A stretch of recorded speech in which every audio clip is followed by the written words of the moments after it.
Hey, good morning, everybody. Just thought I would take a quick video here of the some of the new trees here in the backyard. There's 4 new ones here in the back and 2 out front. Thought it'd be kind of cool to watch as these trees evolve over the years. This is northwestern Illinois. It's kind of on the border of Zone 5A and 5B, best I could tell.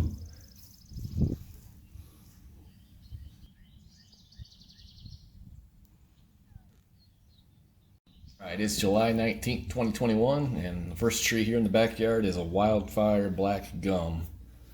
This one I planted back in April of this year, and it was nipped by a late hard freeze, which killed off most of the leaves. So all these that you see are actually regrowth, which happened about 3 or 4 weeks later. It was still able to put on about 3 or 4 inches of new growth.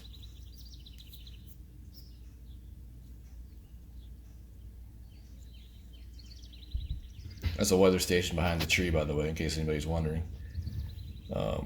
I would say that the tree's probably about maybe 3/4 of an inch to an inch in diameter at the base. A little flimsy, so I decided to support it with a tripod just to protect it from any of the high winds that would hit. And at this point, it's probably about 6 feet tall, maybe 6.5 feet. So I'll be looking forward to seeing how this one does in coming years.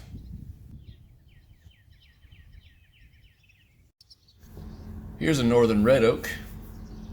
Planted this one in November of last year, and when I bought it, it actually still had leaves on it from last year, and they were like a really dark crimson. Really looked nice. So this one made it through the first winter, and has come back pretty decently. It's not putting on too much new growth, only maybe 3 or 4 inches, which is a little bit disappointing, but I gotta temper the expectations the first year as everything's kind of getting established. I put a tripod on this one too. This one had kind of a bad curve to it, and I put that old t-shirt on there to keep the tree trunk from rubbing up against that plastic.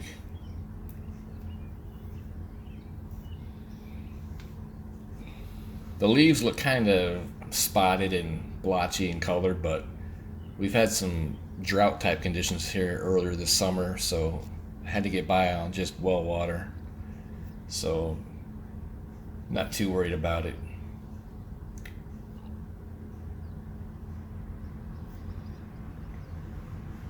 This tree is probably about 6.5 feet tall.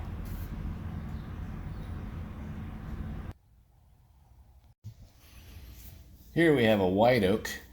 This one I planted in December of last year, right I think a week before Christmas, right before the ground froze, which was pretty stupid, but I took a chance and it made it through the winter, and came back this year pretty strong. It's put on between 10 and 12 inches of new growth, which, believe it or not, actually is the most growth out of all these new trees. So the tree's got kind of a bad curve to it, just like the red oak, although I think this one's actually even worse. So I supported this with a tripod as well to try to straighten it out. I would say it's probably about a 1/2 inch, maybe 3/4 of an inch in diameter down there at the base, and almost 7 feet tall. The leaves are a lot smaller than the northern red oak. I think that's how they're supposed to be. But no acorns or nothing like that yet. I guess these trees don't put on acorns until like after 15 or 20 years or something like that.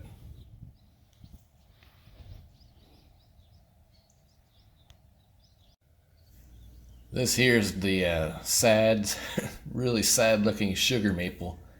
This one I planted in April this year, and it was nipped pretty bad by a late freeze, similar to the wildfire black gum over there on the other side of the yard. And a lot of the leaves were heavily damaged. And the problem is the thing was already leafed out when I planted it, and then the late freeze hit. So I would think it normally, in a normal season, this thing wouldn't be leafed out so early like it was.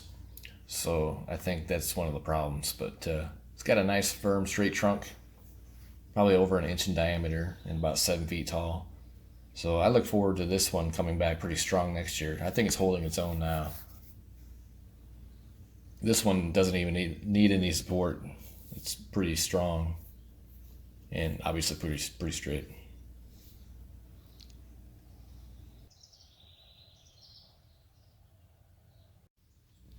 All right, we're looking out towards the front yard here now. Looking towards the east and towards the southeast, over that way. Over in the side yard, that's the new celebration maple over there, which I'll get to here in a little bit. And there's the new dawn redwood on the left side of the screen right there. And this bigger tree over here on the north side, this is a autumn blaze maple. This was like 20 years old, so quite established already. Over a foot in diameter. This one puts on a really nice display of deep reds in the fall, and even the stems have like a red color to them.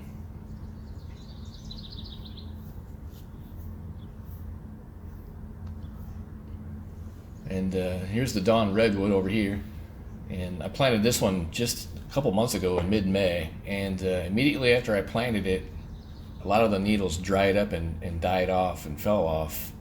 I don't think I was giving it enough water. I underestimated how much water these things require.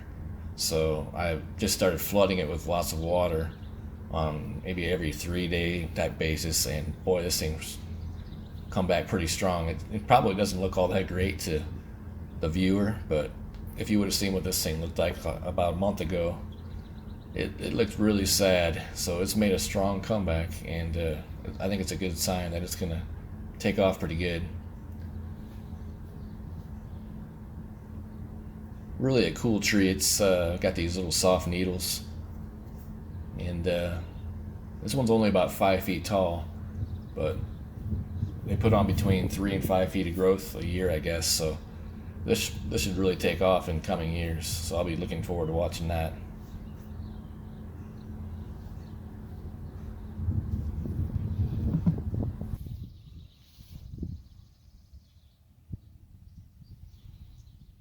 All right, for the sixth and final new tree, this one here is a celebration maple, and this is kind of similar to the autumn blaze in that it's a hybrid between the silver maple and the red maple, although this one, I guess, has more of a gold and yellow fall color. So I'll be kind of curious to see what that looks like. I planted this one in November of last year, just a few days before I planted the northern red oak, and it was just a 5 foot tall, just a single stick. So all those side branches that you see, that's all new growth. So it's doing quite well, and I think it's still growing as well, so it might actually overtake the white oak for the growing champion of 2021, which is kind of funny. But yeah, it's doing quite well, and I think this will make a nice combination with the autumn blaze on the other side of the yard with the two different colors. And the trunk on this one's really firmed up this year. It's not leaning against the tripod like it was. So I think that's it, guys. Thanks for watching, and check back next year.